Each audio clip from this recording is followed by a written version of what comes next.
Hi, it's Michelle from Movement Lesson. And in the last video, we worked on our knee, but I mentioned that if your knee is strained or your back is strained and I can't get in position to do this, I'm going to want to sit back and do it this way. Now, I can't even begin to tell you that you're going to think like, what am I doing? Because it's just so easy. But that's what we want of the knee, is to bring easy back. So now in this position again, I don't want you stressed.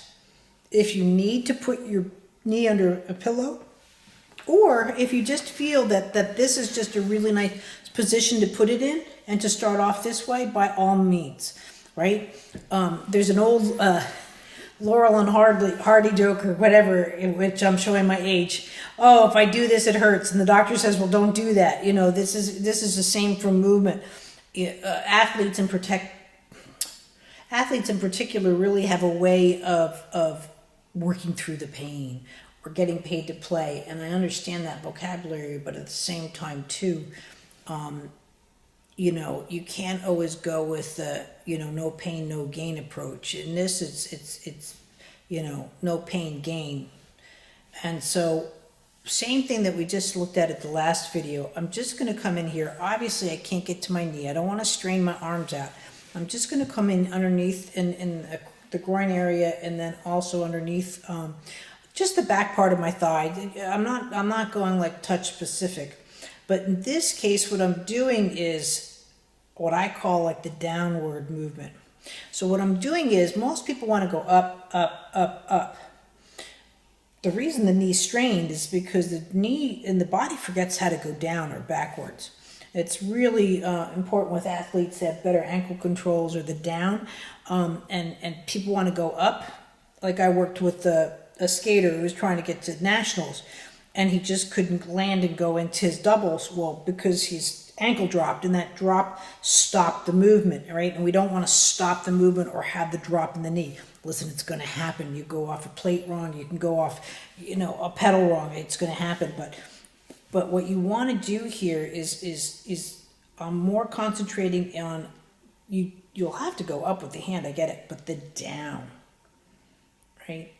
And the down. And at first you're going to be thinking just where your fingertips are, but my biggest thing is just that knee. That knee swelling can be really something, and you don't want it to do, and you want it to come down. This should immediately just change your breathing as well. It's really quite relaxing. You know, you want to rub is your first thing. Rub and tape or put ice on it, which can come in handy, but now we want the functional movement to come back despite the swelling. Swelling of the knee really takes out functional movement, especially in thrust. You know, it blocks it up here because, again, I told you the movement through the knee is a transfer of movement.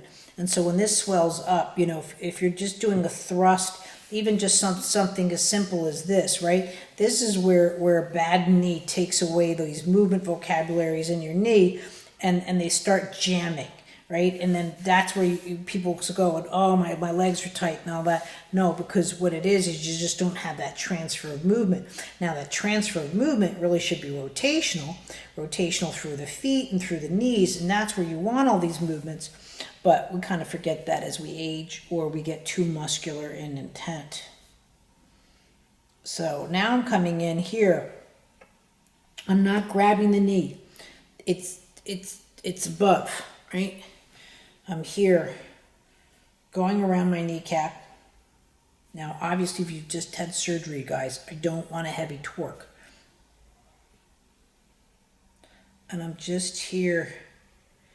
Now, again, yeah, let that down happen, right? So mine had to think about it for a second. So it looks like I'm doing this. I'm going into that down in the hand. Now, this is a valid movement too, right? But this is a lot more or I shouldn't say it's functional if you're playing sports, but this is getting out of the car, right? This is coming in, crossing midline, and this is opposing midline. So it all depends on where you are in your movement structure and what you're working on.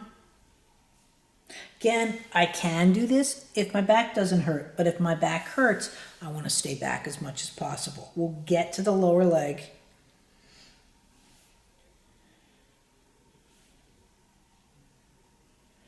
And again, now I'm showing that midline crossing, the flagging of the knee. I have femoral torsion, so my leg is a little crooked, but that's okay.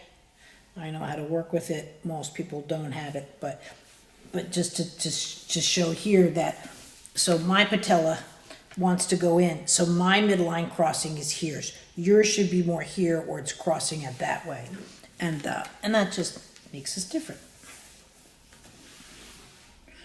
And these are things to work on. As you can see, my foot is not jammed up into the chair, but enough to let that foot and that surface tension around the foot go around it. It's just a relaxed thing. I'm not purposely doing this, right? But the way that my feet can move and thrust and come down, most people's feet don't move like this. This is where I need to do more of these kind of videos because of the movement capabilities that are there. Notice I'm not bending my knee. Notice I'm not straining my knee. I'm not stretching my knee. But notice the movement and flexibility I'm getting because I'm letting the function of the weight transfer within my knee become the priority again. And that's what you're looking for. Thanks.